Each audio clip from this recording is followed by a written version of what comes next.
I'm not here to tell you to stop drinking coffee. The science doesn't say that. But I am going to show you exactly what coffee does inside your body and the specific habits around coffee that cardiologists, endocrinologists, and sleep researchers are genuinely concerned about. Stay with me because some of this is going to surprise you. Topic Introduction. Coffee is the most consumed psychoactive substance on the planet.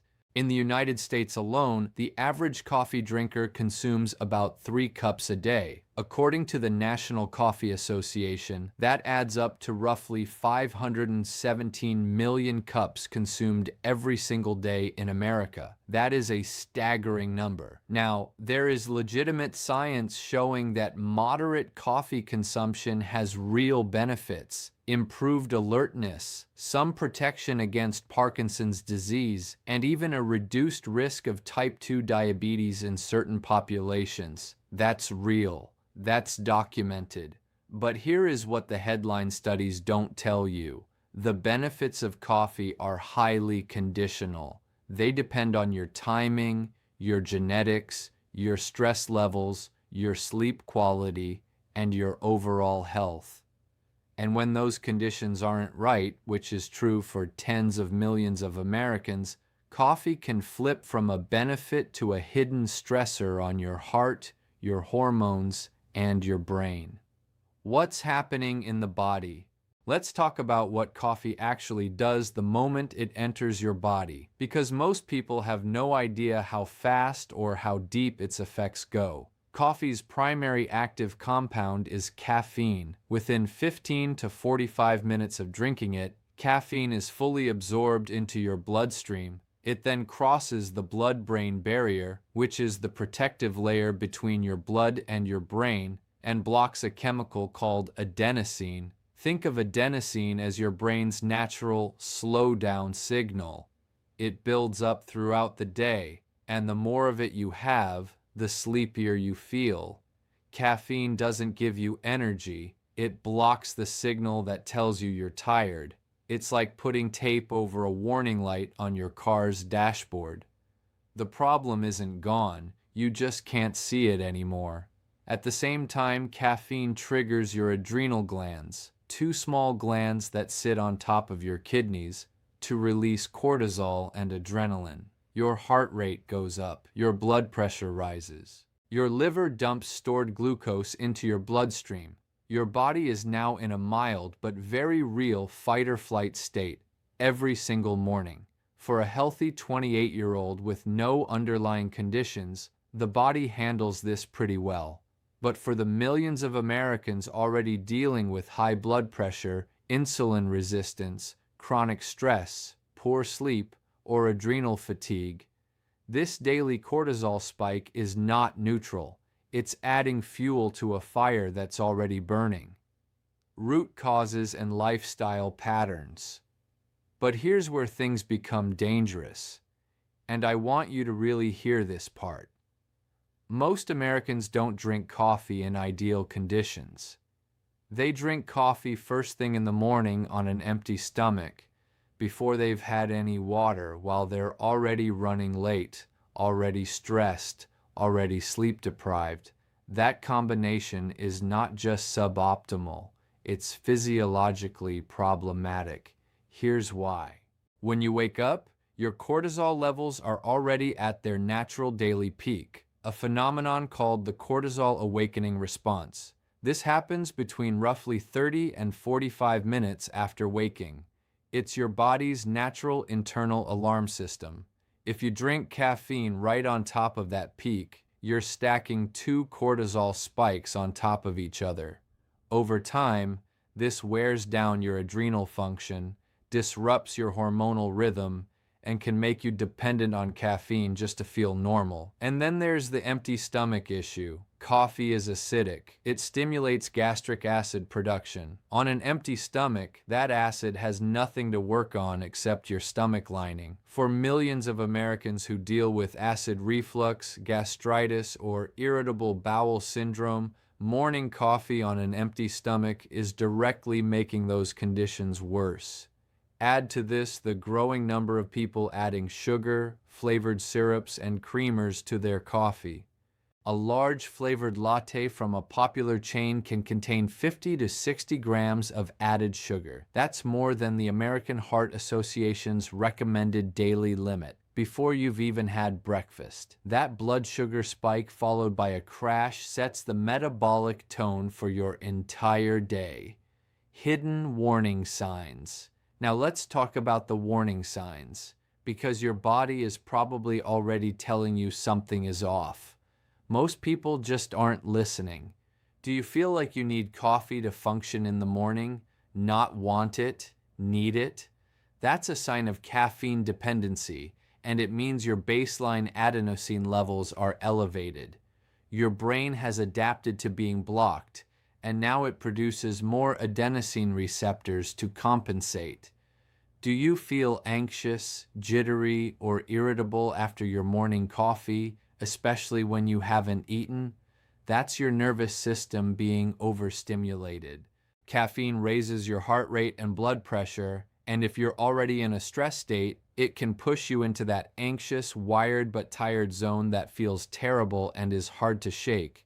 Do you notice heart palpitations, a fluttering or racing heart after coffee? This is more common than people realize. Caffeine can trigger premature ventricular contractions, which are extra heartbeats that feel like your heart skipped a beat. For most people, these are benign. But if you're having them regularly and you're drinking a lot of coffee, that's worth mentioning to your doctor. Are you sleeping poorly even though you're exhausted? Here's something most people get completely wrong. They think caffeine wears off in a few hours, but caffeine has a half-life of approximately 5 to 7 hours in the average adult. That means if you drink a cup of coffee at 2 p.m., half of that caffeine is still in your system at 9 p.m. It's interfering with your deep sleep architecture, specifically your slow-wave sleep, even if you feel like you fall asleep fine. Poor deep sleep then makes you more tired the next day, which makes you reach for more coffee. It becomes a cycle. Have you noticed digestive discomfort, bloating, cramping, loose stools in the morning? Coffee is a powerful gastrointestinal stimulant. It increases gut motility, which is why many people use it as a laxative. That's not inherently dangerous, but if your gut is already sensitive, coffee is likely aggravating it daily. Why this becomes dangerous long term. Here's the part that concerns physicians the most. It's not one cup of coffee one morning. It's the cumulative, long-term physiological burden. Chronically elevated cortisol from daily caffeine overconsumption is associated with increased visceral fat, the dangerous fat that accumulates around your organs. It's associated with insulin resistance, which is the precursor to type 2 diabetes. It's associated with elevated LDL cholesterol and triglycerides, and it's associated with higher resting blood pressure, which over years increases the risk of cardiovascular events. According to research published in the American Journal of Clinical Nutrition, people who metabolize caffeine slowly due to a specific variant of the CYP1A2 gene have a significantly higher risk of heart attack with higher coffee consumption. Roughly 50% of the population carries this gene variant. You may be one of them and not know it. And for women specifically, high caffeine intake can worsen symptoms of PMS, increase the severity of fibrocystic breast changes, and disrupt the estrogen to progesterone balance, all through the mechanism of adrenal and hormonal stress. Science-based solutions. So what do you actually do? Let me give you practical, realistic steps that are grounded in science and fit into a real American lifestyle. First, delay your first cup. Wait 90 to 120 minutes after waking before drinking coffee. This allows your cortisol awakening response to complete naturally. Your body gets its own internal energy boost first. Then coffee comes in as a supplement, not a crutch. Many people who make just this one change report dramatically less afternoon energy crashes.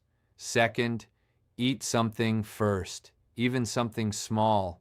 A handful of nuts, a piece of fruit, a few bites of eggs. This buffers the acidic effect on your stomach lining and prevents the blood sugar instability that comes from caffeine hitting an empty system. Third, set a caffeine cutoff time. Based on caffeine's half-life, a cutoff of 1 p.m. to 2 p.m. is a reasonable guideline for most adults. If you're particularly sensitive to caffeine or you're dealing with sleep problems, move that cutoff to noon. Fourth, watch your total dose. The FDA and most research suggests up to 400 milligrams of caffeine per day is generally safe for healthy adults. A standard 8-ounce cup of drip coffee contains about 95 milligrams, but a large specialty drink can contain 300 or more milligrams in a single cup. Know what you're actually consuming. Fifth, hydrate first. Drink 1 full glass of water before your coffee. You've just gone 7 to 8 hours without fluids. Your blood is already more concentrated, your blood pressure is slightly elevated from dehydration, and then you add a vasoconstrictive substance like caffeine on top of that. Water first is a simple, free intervention. Sixth, if you're highly stressed or sleep deprived, consider going half-caff. Blending half regular and half decaf reduces your cortisol load without fully eliminating the ritual. This is especially worth considering during particularly high-stress periods of life. Common myths. Let me quickly address a few myths I hear constantly. Myth 1. Dark roast has more caffeine than light roast. Actually, the opposite is true. Lighter roasts retain more caffeine because the roasting process breaks caffeine down. If you're trying to reduce caffeine, a darker roast is actually the better choice. Myth 2. Coffee dehydrates you. This is only partially true.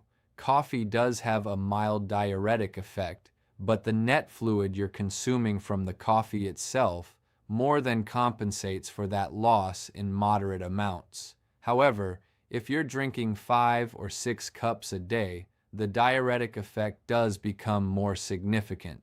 Myth 3. Decaf is completely caffeine-free. Decaf still contains about 2 to 15 milligrams of caffeine per cup. That's mostly irrelevant for the average person. But if you're extremely sensitive to caffeine, pregnant, or have a heart arrhythmia, that small amount can still matter. Sample daily routine. Here's what a smarter coffee routine looks like for a busy American. Wake up, drink a full glass of water, get some movement, even just a 10-minute walk or some light stretching. Have a small breakfast or a snack. Then, around 9:30 to 10 a.m., have your first cup of coffee. Keep it to 1 or 2 cups by early afternoon. Stop caffeine by 1 p.m. And if you're adding anything to your coffee, keep added sugar to a minimum or skip it entirely. That's it. That's the framework. Key takeaways. Here's what I want you to remember from today. Coffee is not the enemy, but the way most Americans drink it is working against their health in real, measurable ways. Drinking coffee on an empty stomach, first thing in the morning, stacks cortisol spikes that stress your heart and hormones daily. Caffeine stays in your system far longer than most people realize, directly degrading sleep quality. Small shifts in timing and dosage, not elimination, are what the science actually recommends. And your individual genetics, stress load, and sleep quality determine how much coffee is too much for you specifically. This is the conversation your doctor doesn't have time to have with you during a 15-minute appointment, but it matters. And now you know. Closing line. Your daily habits are not just habits. They are instructions you give your body every single day. Make sure the instructions you're giving it are actually working for you. If you found this valuable, share it with someone who starts their morning with 3 cups of coffee before they've had a glass of water. That person needs to hear this. And I'll see you in the next one. Disclaimer: this content is for educational purposes only and is not a substitute for professional medical advice. Always consult a qualified healthcare provider before making changes to your diet, medications, or health routine. My name is Dr. William Davis, and today our topic is Doctors Warn, Stop Eating. These 3 foods in the morning. What if I told you that the breakfast you've been eating your entire life, the one you were probably told was healthy, is quietly raising your blood sugar, spiking your insulin, and setting your body up for inflammation before 9 a.m.? Most Americans eat within the first 30 minutes of waking up, and most of them are making a mistake that compounds quietly, slowly, for years. By the end of this video, you'll know exactly what those 3 foods are, why your body reacts so badly to them in the morning specifically, and what to eat instead. So stay with me, because number 2 on this list surprises almost everyone. Topic introduction. Let's talk about why breakfast is different from every other meal. Your body has been fasting overnight, typically 7 to 9 hours.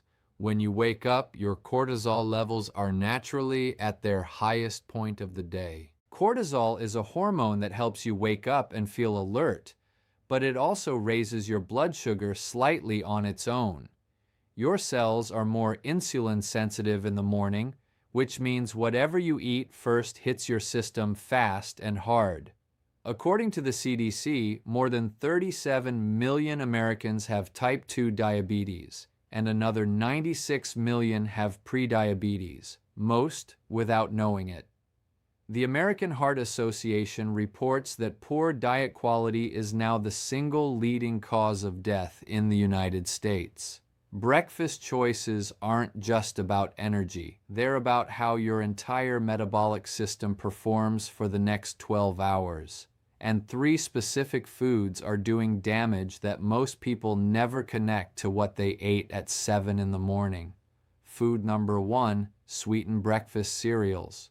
The first food is one you almost certainly have in your cabinet right now: sweetened breakfast cereal. Yes, even the ones marketed as whole grain, heart healthy, or fortified with vitamins. Here's the problem. Most commercial cereals, even the ones that sound healthy, are predominantly refined carbohydrates with very little protein and almost no fiber. When you eat them first thing in the morning, you're essentially pouring sugar into a system that's already slightly elevated in blood sugar from your overnight cortisol rise. Think of it like this. Imagine your blood sugar is a dam. Overnight, the water level rises naturally. Then you eat a bowl of sweetened cereal and open the floodgates. Your blood sugar spikes fast, often into the pre-diabetic range, and then your pancreas rushes to release insulin to bring it back down. That crash comes within 1 to 2 hours. The result? You're hungry again by mid-morning, tired, unfocused, and probably reaching for more carbohydrates. Research published in the American Journal of Clinical Nutrition has shown that high glycemic breakfasts are associated with increased hunger, higher caloric intake throughout the day, and elevated inflammatory markers. This isn't about one bowl of cereal. It's about the pattern. Day after day, month after month, your pancreas works overtime, your insulin sensitivity decreases, and your risk for type 2 diabetes rises steadily. And here's the part that frustrates me most. Food companies spend billions of dollars convincing you their product is part of a healthy lifestyle. But when you read the label, you often find 20 to 30 grams of sugar in a single serving, and most people pour double that. But here's what most people get completely wrong. They think switching to granola solves the problem. It doesn't. Many granolas have more sugar per serving than a candy bar. The packaging is different. The sugar content isn't. Food number 2, fruit juice. The second food on this list is one that almost everyone defends, and that's exactly why it's so dangerous. Orange juice, apple juice, 100% natural fruit juice. I've had patients look at me like I've lost my mind when I tell them to stop drinking juice in the morning. Here's the reality. When you eat a whole orange, you're getting fiber, water, vitamins, and natural sugars in a package your body processes slowly. When you drink orange juice, you've removed the fiber entirely. What remains is essentially fruit-flavored sugar water. 8 ounces of orange juice contains about 26 grams of sugar. That's nearly identical to a can of soda. Now remember what I said about the morning cortisol rise and your blood sugar already being slightly elevated. Adding 26 grams of fructose, that's the primary sugar in fruit juice, on top of that is a significant metabolic hit. And fructose doesn't behave like glucose. It's processed almost entirely by the liver. Research from Harvard's T.H. Chan School of Public Health found that people who drink 1 or more servings of fruit juice per day have a significantly higher risk of developing type 2 diabetes compared to those who consume whole fruit instead. Your liver converts excess fructose into triglycerides, blood fats. Over time, this contributes to fatty liver disease, elevated triglycerides, and cardiovascular risk. The natural label on the carton means nothing to your liver. Sugar is sugar, and the source doesn't change how your body metabolizes it when the fiber is gone. Have you been drinking a glass of juice every morning thinking it's good for you? Most people have. This is one of the most widespread nutritional myths still alive in American households. Food number 3, flavored yogurt. The third food on this list is flavored yogurt, particularly the low-fat, fruit-flavored varieties that line the refrigerated section of every grocery store in America. Here's where it gets ironic. Plain Greek yogurt is actually a great breakfast food. It's high in protein, contains probiotics, and keeps you full. But the moment you buy the flavored, low-fat version, you've traded that benefit for a dessert disguised as a health food. Let's look at the numbers. A single 5.3-ounce container of flavored, low-fat yogurt can contain anywhere from 15 to 24 grams of added sugar. Some popular brands clock in at more than 20 grams, but it says low-fat. Yes, and that's the trap. When food manufacturers remove fat, food loses its flavor. To compensate, they add sugar, significant amounts of it. Fat in food isn't the villain we were told it was in the 1980s. The low-fat movement that swept through American nutrition was based on flawed science, and we're still paying for it. Studies published in journals like The Lancet and JAMA Internal Medicine have shown that full-fat dairy, consumed in moderation, is not associated with increased cardiovascular risk, and in some cases may be protective. Meanwhile, the added sugar in low-fat yogurt contributes to the same blood sugar spikes and insulin surges we've been talking about. And because this food is marketed as healthy, people often eat it daily without a second thought. Some people even give it to their children every morning, not realizing they're starting their child's day with nearly a quarter of the daily recommended sugar intake in one small cup. This is where things become dangerous. It's not just about weight or energy. Chronically elevated morning blood sugar, repeated over years, quietly damages blood vessels, increases systemic inflammation, and raises the risk of heart disease, stroke, and cognitive decline.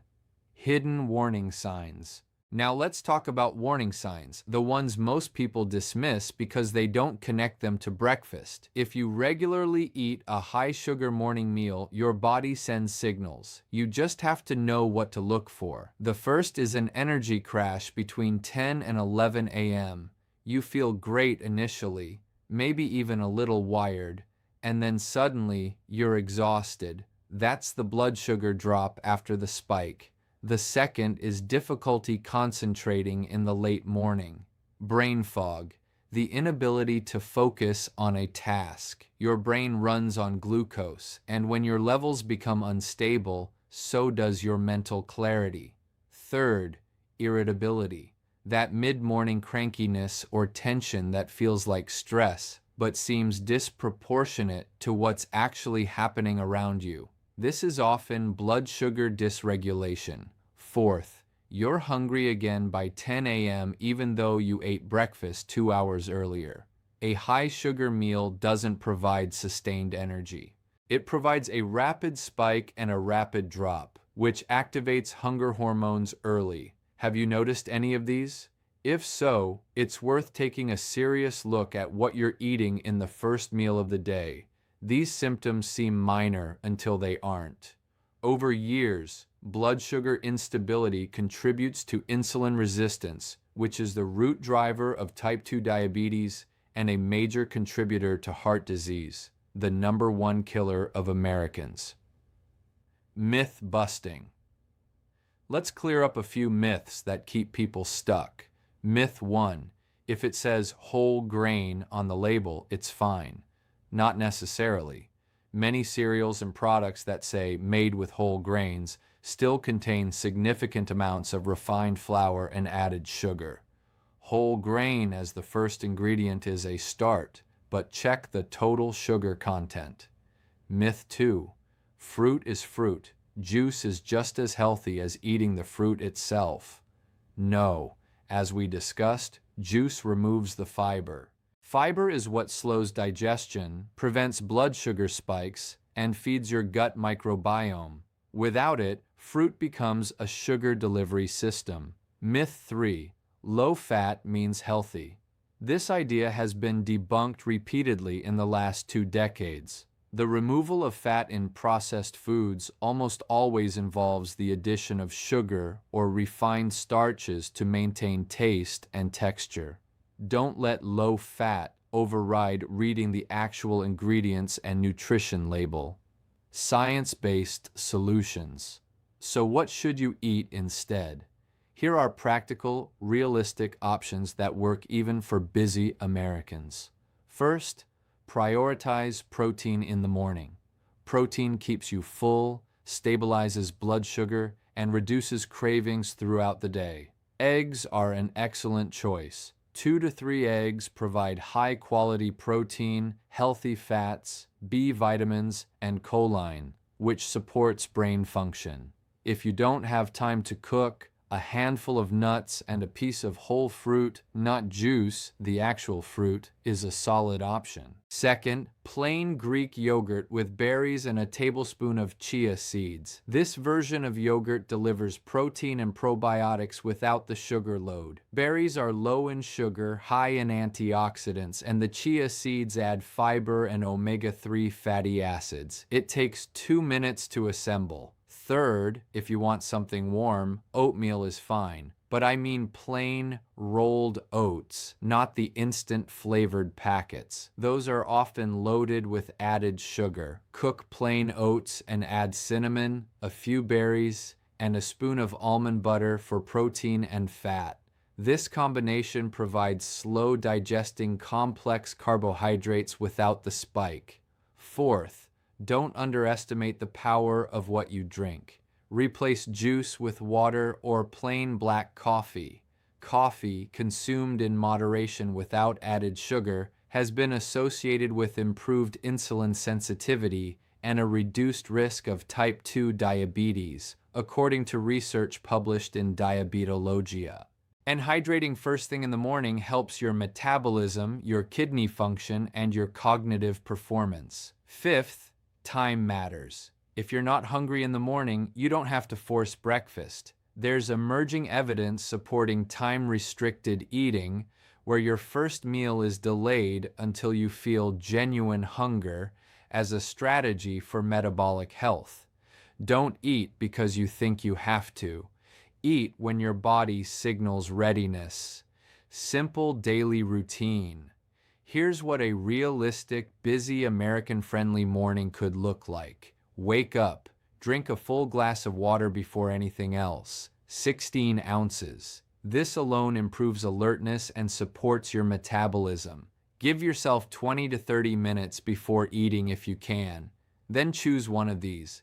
2 scrambled eggs with a slice of avocado and some cherry tomatoes. Or plain Greek yogurt with a handful of blueberries and chia seeds. Or steel-cut oatmeal with almond butter and cinnamon. Skip the juice. Have your coffee black, or with a small splash of unsweetened almond milk if needed. That's it. No exotic ingredients, no expensive supplements, no hour of meal prep, just a shift in what you put in your body in those first critical hours of the day. Key takeaways. Let me leave you with the 5 things I want you to remember. 1. Your morning meal sets the metabolic tone for your entire day. A high-sugar breakfast triggers a cascade of effects that last well into the afternoon.